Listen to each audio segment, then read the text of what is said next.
बड'सा निउस लाइभनिसिम आंनि हामलायथिखौ बावहरग्रोनाय जाबाय आरो लोगोसे साफ्रोम जोंनि बाथौ सिबियारि रायजो राजाजों लोगोसेहाय जों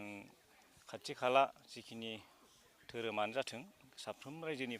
रायजोनिसिम आंनि बे खुंथाइ आफादनि नेहाथारि जानानै आं साफ्रोमखौबो आं साबायखर बावदों। दा आं बेखौनो बुंनो सानगोन जे जोंनि खुंथाइ आफादनि बे 100 बोसोरारिखौ लोब्बा लाखिनानै जों मोनसे बैसागु बे मोनसे गेवलां हाबाफारि लादों। बेयावहाय आं खुंथाइ आफादनि नेहाथारि जानानै आं बेखौनो खावलायनो सानदों जिहेथु फैबाय थानाय जिथु जोंनि जानो गोनां हाबाफारि बे 100 बोसोरारि मोनसे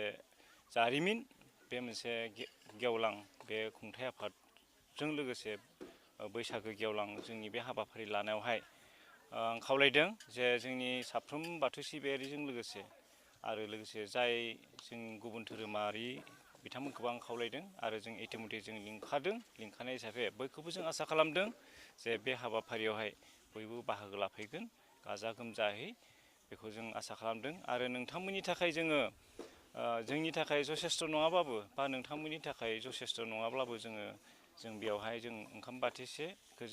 जों होनाय जागोन आरो जों जि फुं आरो मोनानि ओंखामखौ जों होनाय जागोन बेयाव जेबो माने बेसेन गैयाजासे जोङो बेखिनिखौ जों लाहार फाहार खालामनाय जादों आरो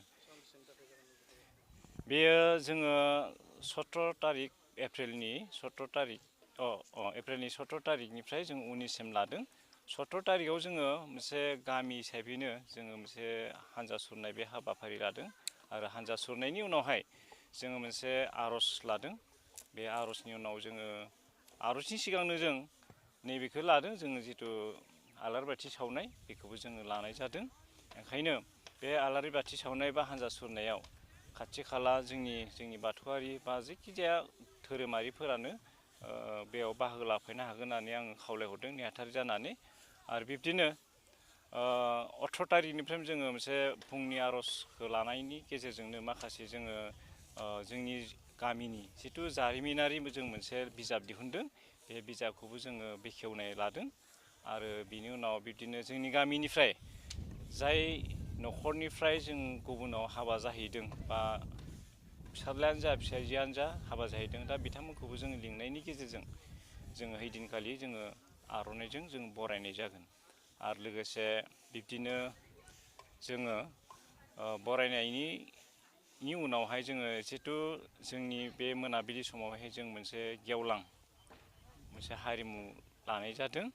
दा बेयाव जोङो आर्टिस्ट बा गायक हिसाबै जोङो डाइरेक्ट हेन्सखौ लाफानानै जों लेंहरनाय जायाखैब्लाबो जों माखासे ट्रेकजों खन होनो थाखाय जोङो किसुमान देंखोगिरिफोरखौ लेंहरनाय जादों। ओमफ्राय 19 तारिख खालि जिथु जोंहा मोनसे गेवलां मेल जागोन बे गेवलां मेल खालि जोंहा माखासे आलासि गेदेमाफोर दोङो दा बिथांमोनाबो जोंजों इतिमধ্যे जोंजों बाहागो लागोन आरो जों मोनाबिलि समावहाय जों मोजां मोनसे हारिमु मोनसे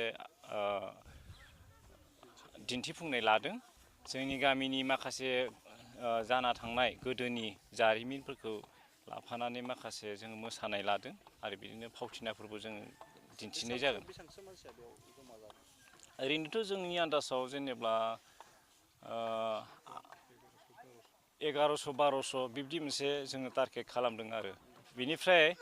जोङो बै जिथु जोंनि गेवलां मेल खालिनि हरावहाय जोंहा मोनसे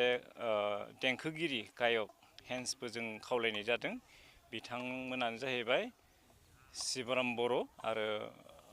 जनक नार्जारि क'क्राझारनिफ्राय जों बिथांमोनखौ जों लेंहरदों। बयखौबो साफ्रोमखौबो आं खुंथाइ आफादनि जानानै खावलायनो सानबाय बै दिनखालि साफ्रोमखौबो जोंनि बे जानो गोनां बे हाबाफारियाव लैहोर लैहोर फैनानै सिरिबां जिरायनायनि गेजेरजों जोंनि जिथु हारिमु आफाद दिन्थिफुंनाय बा मेथाइ खननाय बादायलायनाय बा बिदिखौ जोङो खालामनो सानदों आरो लोगोसे आं बेखौनो बुंनो सानबाय जिहेथु जोङो गेवलां मेल खालिनो 9:30सोआव जोङो मोनसे बेखौ बैसागो सिख्ला बादायलायनाय बेखौ जोङो लानाय जादों। बेयाव फार्स्ट प्राइज हिसाबै 10,000 थागोन आरो सेकेन्ड प्राइजआ जाहैबाय 8,000 बिनिफ्राय थार्ड प्राइज हिसाबै 5,000 थागोन। दा बेखौ जोङो खुंथाइ आफादनिफ्राय डाइरेक्ट बाजेट खालामनाय जायाखै बेखौ जोङो एक्सट्रायैनो बे बान्थाखौ थुलुंगा होफैदों जोंनि हरिसिंगा जोंनि गामिनि खाथिनि दिंखियाबारिनि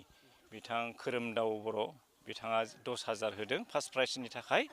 आरो लोगोसे नैथि प्राइजआ जाहैबाय जोंहा जोंनि गामिनिनो बिरफन दैमारि बिथाङा 8,000 जोंनो थुलुंगा होदों